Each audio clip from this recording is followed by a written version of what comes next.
Australia's coastlines are under a lot of threats through, increased development and just urban pressure and stormwater. So it's encouraging people to just focus on the environment and make sure that it's here for our children.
If you were an intruder on an airbase under the control of this squadron, you'd have to answer to RAF working dogs like Wilson.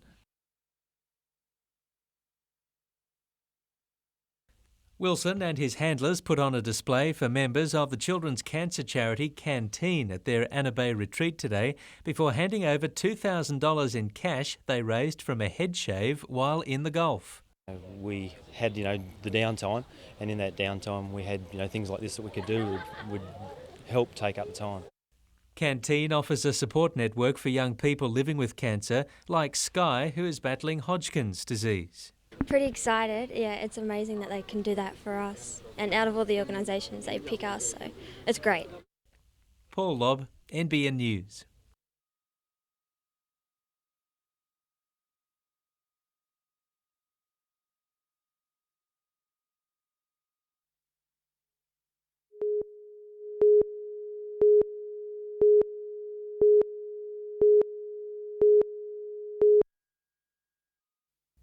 New Zealand's Patrice McKenzie started her team off well, with this lob finding its mark. But New South Wales' speed and support around the court was obvious from the outset, not to mention confidence. New South Wales had all the moves, even if they didn't always come off. New Zealand stayed in the game with shots like this, but ultimately New South Wales Country proved too strong, winning by 22. Overnight, the New South Wales Country men chanced their arm against a team considered favourites for the title, and Victoria Metro certainly lived up to the hype early. Daniel Dillon found open space and got the points on a second attempt, Victoria Metro's speed and organisation proving the difference. New South Wales Country hit back through Adam Stanger's solo effort. But what you can do, I can do better was the call by Dillon. New South Wales Country needed inspiration, Adam Stanger again providing the ammunition that fired the crowd up. But despite the home team's efforts, Victoria Metro's class showed, winning the match 100-54 and justifying its favouritism for the national title. Cullen Robinson, NBN News.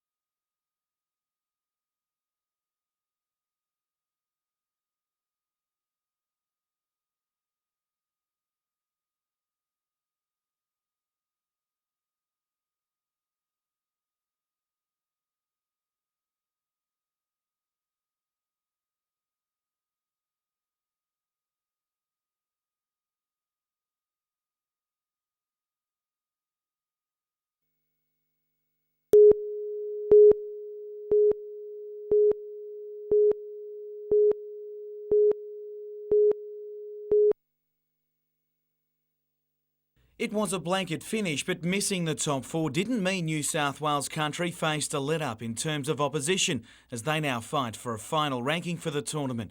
Ricky Scarce lighting up from outside the arc for Victoria Country with a number of long-range bombs. Josh Cowan, though, led the local boys as they rallied strongly to win 100-71 and now play off for fifth spot tomorrow. 3 games also tomorrow in Newcastle Rugby League with the pick at Lakeside where the Terrace host the Seagulls. Hamilton surged towards the top 4 and Premier Rugby faces a major hurdle in University tomorrow, while Eastern Districts must beat Maitland to keep their semi-final chances alive. The big NBN Soccer League match this weekend is at Wanderers Oval on Sunday, with Western hoping to get top 2 aspirations back on track against the high-flying Broadmeadow Magic.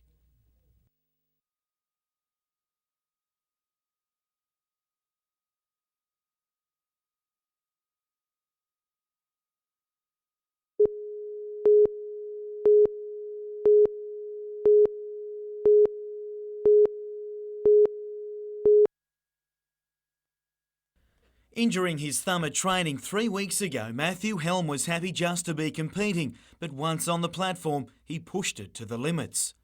And it worked. Placed second heading into the final round, he nailed another high-scoring dive to hold firm. Highlighting a picture-perfect background with a near faultless dive, the 22-year-old earned some prize silverware. Silver medal at World Championships, second in the world. It only gets one better than that, but yeah, I'm on top of the world.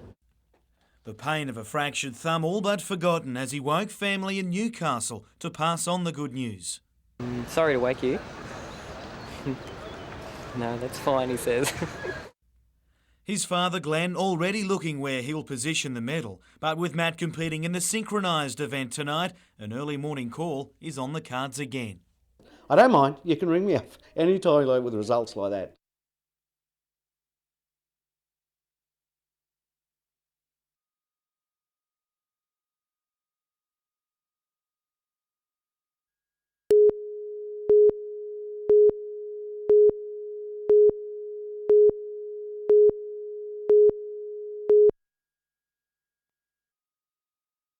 Described as a national pastime, to many Americans, gridiron is more an obsession.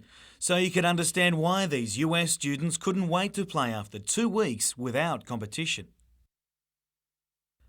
Keen to show off their game to Australians, the visitors have also got a taste for the local game as well. It's been a real thrill for them. They even got to learn to play a little bit of rugby earlier today, and they're pretty excited about that as well. But coming complete with cheerleaders,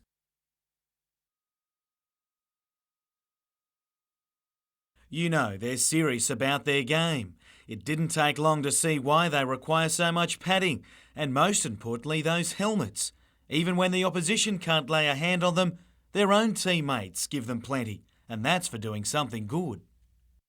The American athletes all leave for Sydney tomorrow before returning home, but plans are already afoot for a return trip next year, with even more sports involved. We're looking at, we got some golfers that would love to come over here as well as some of our other sports, and so we'd love to be able to expand this quite a bit.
Singleton digs rock, and no one more so than its proudly promotional mayor. Dear, dear. With a clever pun on its mining heritage, Singleton snared a national radio competition, Splendour Comes to You, and it seems instantly converted a whole town to rock. Everyone's now got on board with it, and if you ring the council and get put on hold, you'll hear the music in the background as part of the promotion for it. People in town are talking about it. Every town in Australia has the problem where the youth turn around and say, look, my hometown offers nothing for me, I have to go here to a venue. We're proving that, no, you come to Singleton for the entertainment now. Today, Civic Park was ready to host its most anticipated of events. The stage set for 3 of Australia's most popular bands, Magic Dirt, Jet, and the headline act, Powderfinger.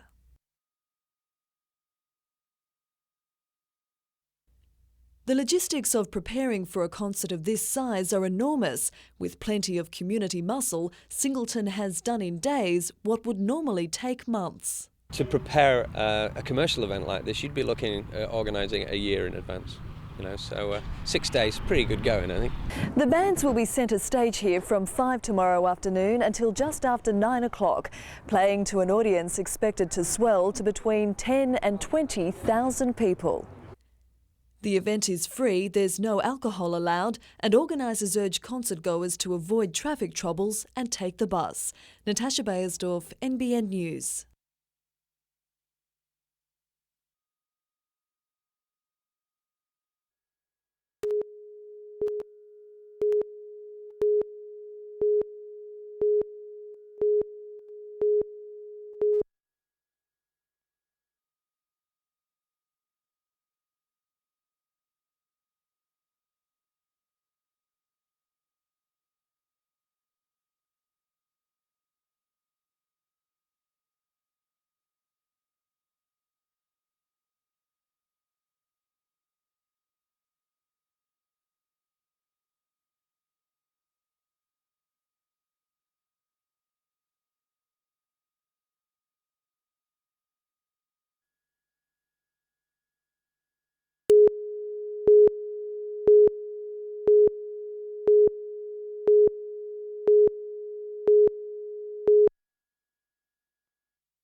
On the field, Alec McMahon played 89 games for Balmain and represented Australia from the club. Off-field, he guided the Knights as inaugural coach. And on his passing, the two clubs saw it only fitting to reflect his contribution to both with a shield struck in his honour. Games between Newcastle and Balmain originally and West Tigers are always pretty lively affairs, so it's nice to know you've got something other than 2 points to play for. It's still not clear just what Knights will play for the Shield this weekend. A double blow yesterday with Robbie O'Davis ruled out for up to 6 weeks with a thumb injury, while the torn leg muscle will sideline Tamana Tahu for at least 2. Typical of our weeks, we've had a couple of changes to counter for, and obviously we have Andrew Johns and Danny on international duty on Friday night as well. Both have been named in a side that sees Mark Hughes at fullback and Craig Hall on the wing, should he pass fit this week. Adam McDougall carries a hamstring problem, while Matt Jobson was cleared to play today. The young forward tested out his shoulder late this afternoon and was given the green light to resume playing at a time everyone must hit the ground running. We've got to come up with better performances. Like the last, I think the weekend's game was, the effort was okay, execution was poor, Canterbury was very subpar. Representative disruptions and injuries aside, the players get the message. Whoever may be there needs to do the job, and we need to all take a little bit of responsibility and for the next 7 weeks and put us in a good position.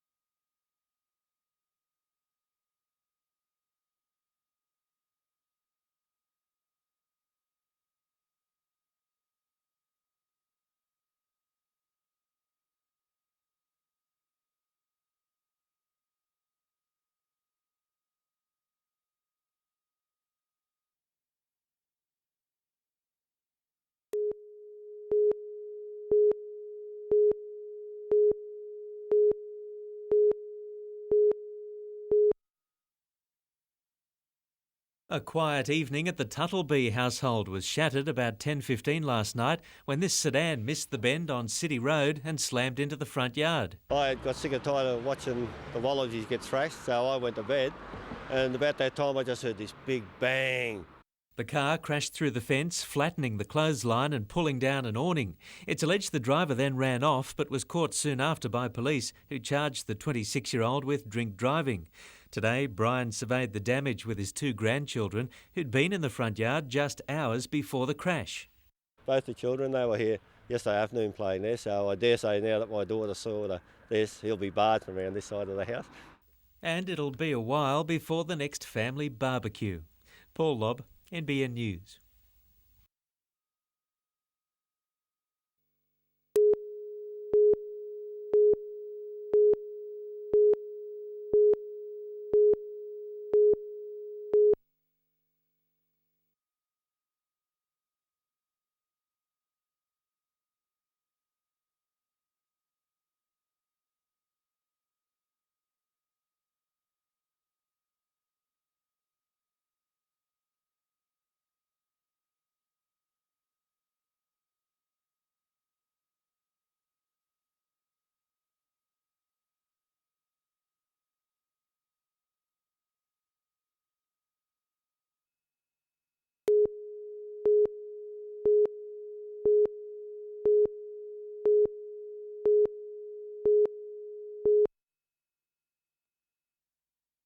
Boasting the best attack in the league, second-placed Edgeworth still faced a tough task against the ladder leaders Broadmeadow. Having conceded just 4 goals heading into this match, Magic keeper Craig Carter was keen to keep it that way. Unwanted by Newcastle United, Scott Bailey has just signed to play National League with Sydney Olympic next season, but soon found his name in the booking sheet as well after he went overboard in attack. Injury has frustrated Scott Maguire all season, and the sharpshooter was keen to show he hadn't lost his magic touch, breaking the deadlock not long after half-time. It was just what the game needed as things opened up. The Eagles' reply coming through Brad Davies, who drove a volley shot home to level things up once again. Few can match Peter Junknowitz for pace when he has a sniff of goal. Jim Kresnar caught him, but the tackle was hardly textbook and left his side down a man for the final 10 minutes. Edgeworth went in for the kill, with the match winner coming deep into injury time after a goalmouth scramble. Battling an ankle injury, Robert Jovanovski claimed the goal that cured Annie Eels. Edgeworth now on top of the ladder on goal difference.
Backing up yesterday after a win on Saturday night, the Hunters still look pretty fresh.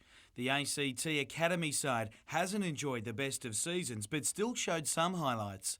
Returning from work commitments, Peter Barnett will soon be heading off for the Hunter Pirates' first NBL raid, and some teammates could well be joining him. Matt Cook did his chances of winning a spot on the Pirates roster no harm. Daniel Proctor continued to push his claims too, backing up a 30-point effort from Saturday night with another game-high tally of 22 against the ACT. But there are a number of Hunters who wouldn't look out of place in the Pirate outfit, with trials scheduled for next week. The Hunters' 113-91 win made it 13 straight, with the playoffs fast approaching.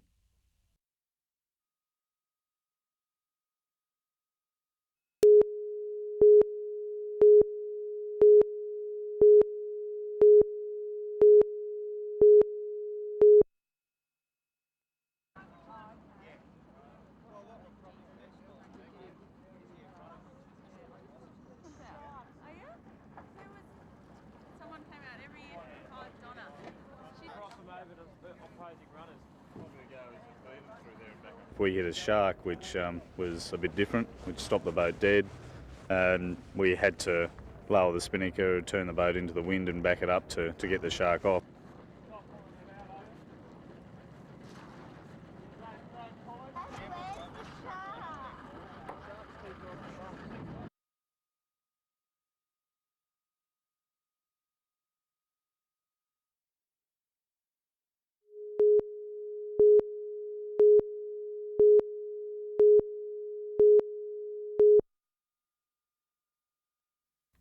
www.double-left-click-mouse At least these retired nuns are familiar with icons, just not on computers. So in an effort to get with the times, the former teachers have been taking information technology classes with Sister Betty Brown. I think they're wonderful to have a go at it. Some of them have got arthritis in their hands and they find the mouse clicking a bit difficult. Today, the Sisters of St Joseph were learning about word processing, and they've already surfed the net to get the latest news from the Vatican, the Newcastle Knights, and even about a future trip north. But hopefully, with a few more lessons, they'll be able to make a habit of logging on.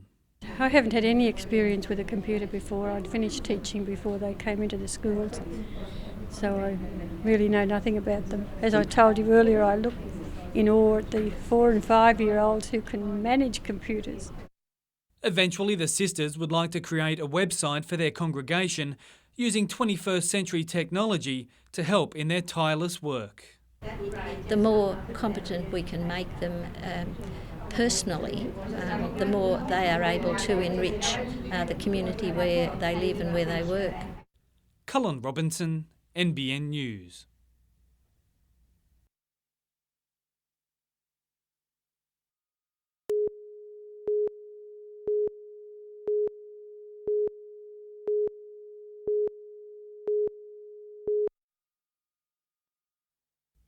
What a way to celebrate winning a second World Youth Sailing title, heading back to school for trial HSC exams. Had one day off, but straight back into it this morning up at like 6:30. I'm like, school books, where are they? I've got to find them. He couldn't find his tie, but the gold medal made a handy replacement. He's second with teammate Aidan Menzies. The pair defending their 420 class world crown off Portugal, only days after being named Australian Youth Sailors of the Year. We really have like a good understanding between both of us, and it's really good. I couldn't think of anyone better to sail with. And he'll soon rejoin Aidan, who remained overseas, as they team up to sail in the Olympic selection regatta with the Australian 470 team in what will be their biggest test to date. Owners will be the big winners at the coming Newcastle Jockey Club Spring Carnival. In a deal struck with the Australian Jockey Club, winners of the NJC's feature events will earn exemptions to big Sydney races. The Cameron Handicap winner is already exempt for the Epsom, but now those first past the post in the Group 3 Spring Stakes and Newcastle Gold Cup will also win a start in the Spring Champion Stakes and the Rich Metropolitan respectively. While place getters in those Newcastle events will have their acceptance fees paid for by the NJC should they also start in Sydney. There's a need for unity and strength in the industry, and if through cooperation we can do these sort of things, it's just better for the industry in general.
It's often from humble beginnings like this that stars are born.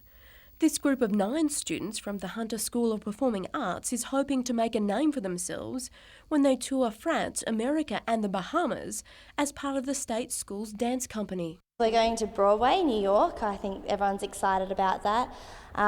We're going to definitely like Disneyland and Disney World and the Universal Studios, so everyone's pretty excited. We get to perform, so it'll be good. But before they tread the boards at these famous places, they must first raise the money to get there. Each person needs to raise about $6,000, so it's a lot of money for the 10 of us. We're trying really hard. At the moment, sponsorship's a bit, iffy. We'd really like sponsorship. Meanwhile, another Hunter High School is making a name for itself, this time in competitive aerobics. Whitebridge High has taken out the state title in the dance section of the New South Wales School aerobics competition. The girls now have 2 weeks to prepare for the national titles in Sydney.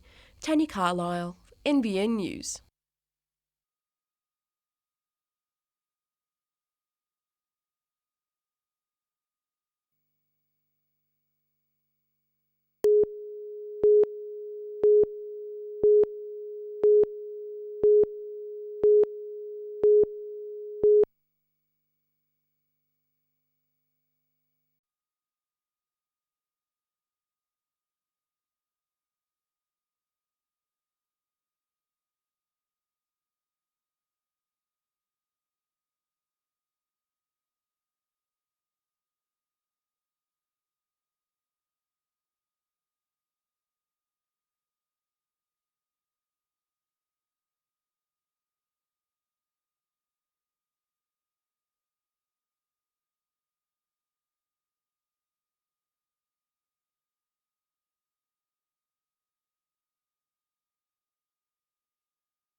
These students from Sydney South have felt the sting of racist taunts. I used to be harassed and abused a fair bit, and now that's like everyone is together and we don't cop that kind of abuse anymore.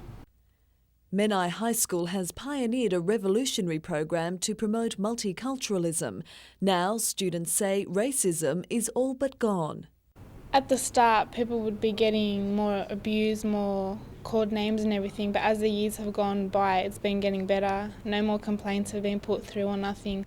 Like say other schools, probably groups of Anglo-Australians, groups of Lebanese, groups of like that. So yeah, at our school it's all mixed and everyone's happy. The students and a group from Cabramatta High were feature speakers at today's anti-racism conference. They hope Newcastle schools can benefit from their experience. Through celebration days and through anti-racism and multicultural work in the school curriculum, it was helped to get rid of racism. Ideas from today's conference will be incorporated into local school strategies. Natasha Bayersdorf, NBN News.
Night's training today was a welcome sight for coach Michael Hagan as Newcastle attempts to get back into the top 8 and resurrect its playoff prospects. Andrew Johns and Danny Baderas are back from representative duties. Ben Kennedy is ready to resume playing. And Adam McDougall's set to put in a big performance against Manly after a hamstring injury sidelined him from Newcastle's drubbing at the hands of West Tigers last weekend. Added motivation is that he's been switched to centre and will face younger brother Ben. I'm definitely going to play this weekend and just looking forward to playing against my brother, and Mum and Dad should be looking forward to it too. It's 2 years since the McDougalls have gone head-to-head and the Manly centre can't wait to resume the on-field family rivalry. Yeah, they have of late. The last time we played was in 2001 and we got the cash, so hopefully we can do the same this week. But Big Brother intends to come out on top. Yeah, he's probably going to take it a bit harder on me than I would with him, but he probably owes me a few square-ups from the younger years. But being Big Brother, you usually get last rights, so it should be good. Another night promising a big game on Sunday is Sean Rudder. His playing future has now been decided and he will leave Newcastle at the end of the season. The club's given me a release so I can go and play with Castle for the next 2 years, and it's something I've always wanted to do, go and play in England while I was still young. Gary Blair, NBN News.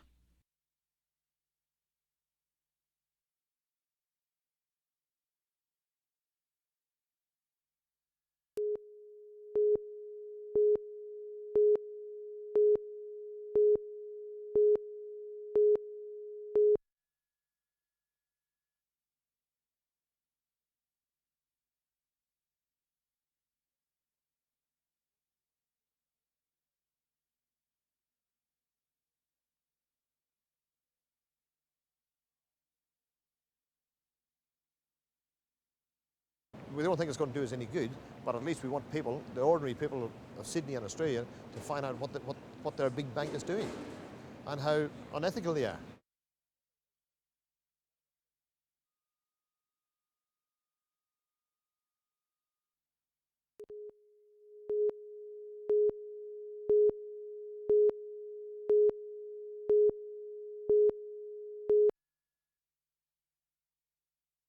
James Georgiev has been back on home turf planning his future during a mid-season break in the Bulgarian soccer competition.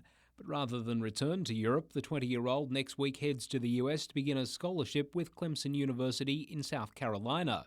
This video of his playing ability secured James a berth with the team, ranked among the top 5 college sides in the States. It's actually my mum's idea, believe it or not, and it sounded simple at first, but then when I went to do it, it took a long time, but I'm just happy that it turned out well.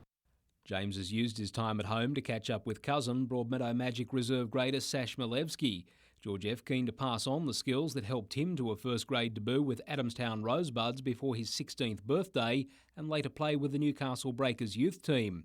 James says the credit for his success goes to his father and Neil Owens, the former coach of Rosebuds. He gave me a huge boost of confidence, and I guess if it wasn't for that, who knows, I might not have been where I am today. Gary Blair, NBN News.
Sleep was the furthest thing from the minds of hundreds of wide-eyed teenagers who attended Newcastle's biggest slumber party.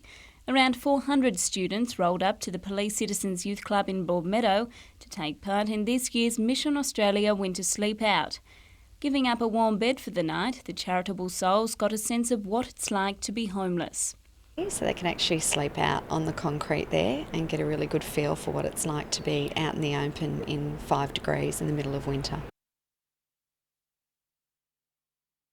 The pyjama-clad teens looked anything but tired as they entertained themselves with a dance party, movie marathons and fire-twirling demonstrations. Organisers say the annual event's popularity ensures Mission Australia can continue its support for the nation's homeless. Money is spent on staffing and also the provision of various programs through our two homeless services, the Signpost and NAS. And while most of the fundraisers probably spent the majority of today in bed, they can take comfort in the fact that their sleepless night raised around $13,000. Jessica Phillis, NBN News.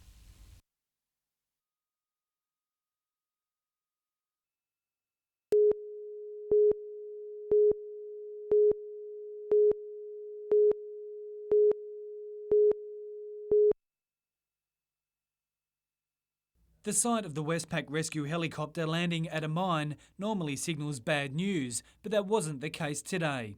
Past and present workers of the Muswellbrook No. 2 open cut were on site to hand over the proceeds of a sick fund to several worthy causes. The fund was set up more than 20 years ago to assist miners who couldn't work because of illness. We've tried to divvy it up so that we can help not only the local community but the wider community. We've gone down to the Westpac helicopter, the John Hunter, so we should have really covered the Hunter region as a whole. Hunter Health received almost $120,000, which includes funds for Muswellbrook Hospital and the youth service Kaleidoscope. Denman Children's Centre received $30,000, but the biggest single donation went to the Westpac Rescue Helicopter Service with $100,000. The coal miners of the region have traditionally been very supportive of a lot of charities, and particularly the helicopter service. Fortunately, they're only a small percentage of our workload, but they continue to give us money because they know that one day they may need the service, God forbid. Cullen Robinson, NBN News.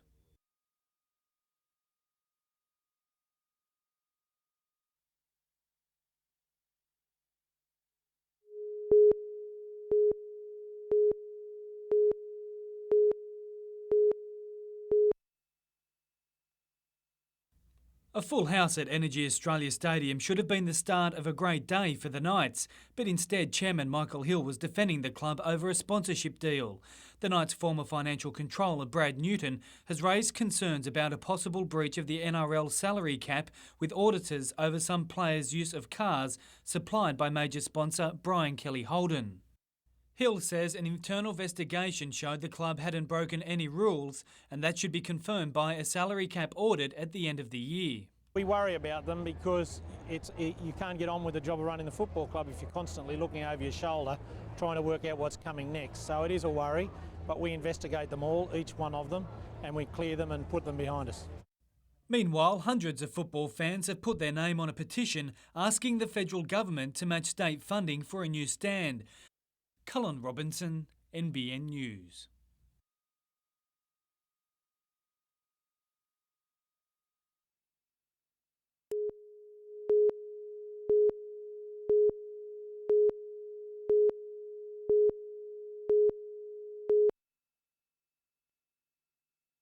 No picnic for Newcastle players at Blackbutt Reserve today as United got their teeth into day one of a 7-week pre-season training program.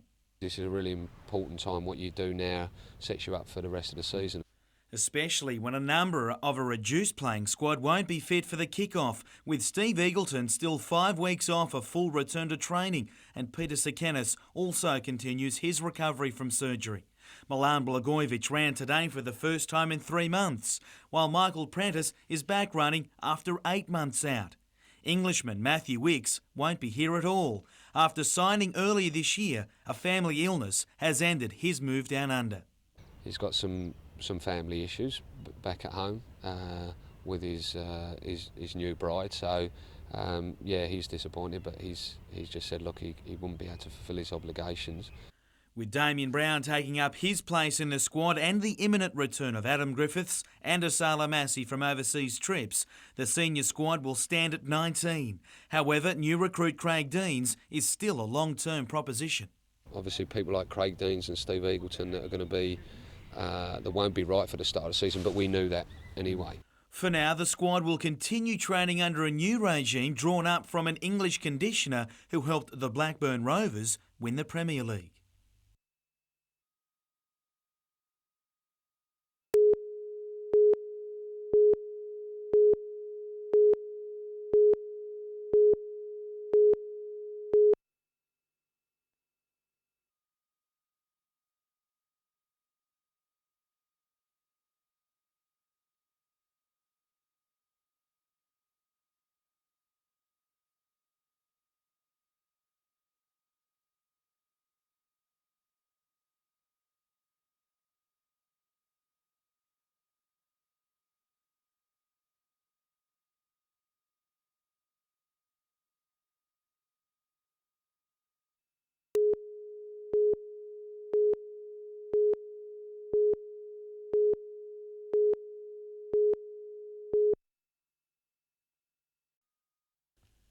Many were already leg weary after a tough hit out with the Pirates late last week, but it got no easier for Newcastle against the Kitty Hawks. Matthew Cook amongst the action again, dropping in 15 points. With NBL talent of their own, Illawarra trailed by just 2 at the main break, before Peter Barnett helped steer Newcastle to yet another win, hitting a game-high 39 points.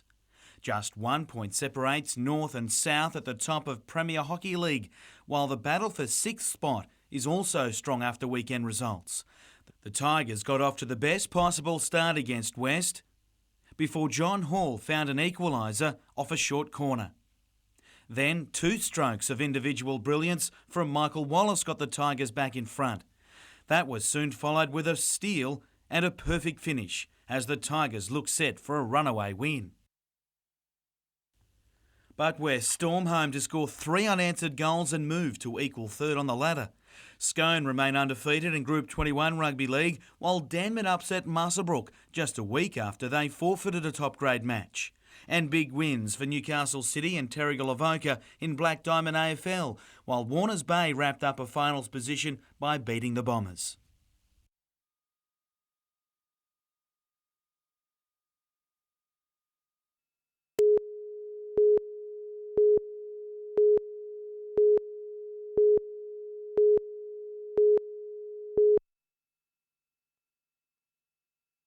Limping from the field, it was obvious it had been another long day at the office for Andrew Johns. He's probably struggling with a few things before and during the game. Starting the match with a groin strain, it was Johns' neck that copped a workout from the opposition and his home team. Prop Josh Perry knocking his captain down in a friendly fire run to the line. By the end of the game, Johns could barely run and is unlikely to train again until Friday, a scenario that could continue for some time.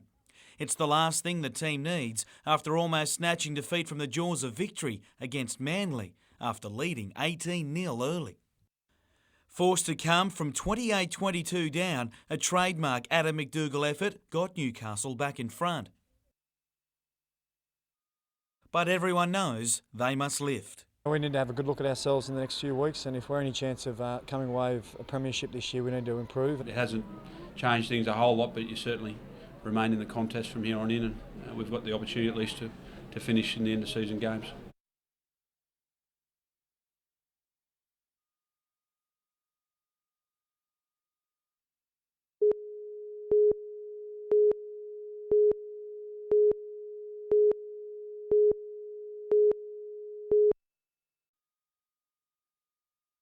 Given the earlier than usual departure, the coach would like to settle on his team by tomorrow.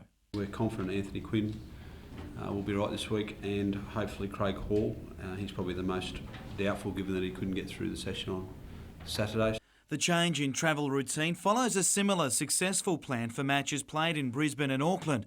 With Newcastle requiring a day just to travel to Townsville, the early departure will allow for better preparation. Players are going to need as much time as they can to just to get a feel for the conditions there. It might be a bit warmer like it was here on Sunday. I just think that'll all help when it comes to preparing for a game of footy. The side is much like the one drafted last week to play Manly, but this time most are expected to play. Regan Tanner, the man on standby for any late replacements. With Sunday's win against Manly memorable more for the result than the performance, the team believes the best is yet to come. I think that's the start of things there. That first win just then, and with 5 games to go, by the time it comes semis, we're going to be hitting our straps in, I think.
For as long as the Ellalong pub has been standing, there's been no town sewerage system. People instead relying on septic tanks and newer recycling equipment to treat waste.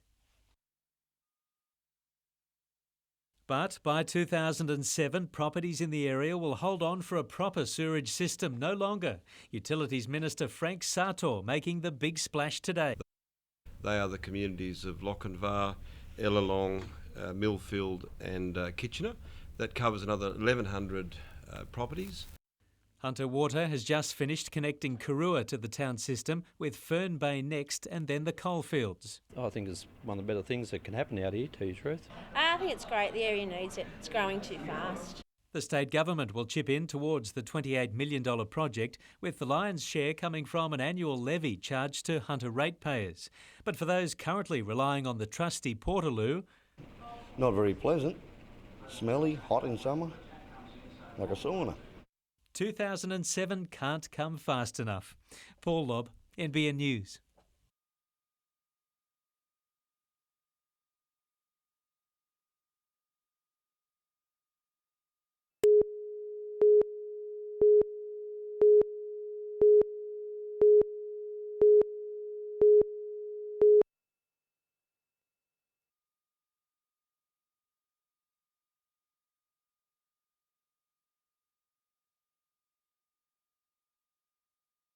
Some of it was not so nice, but it's much nicer to reflect and say, well, it wasn't so bad after all. The bad bits start to soften and you remember the good bits.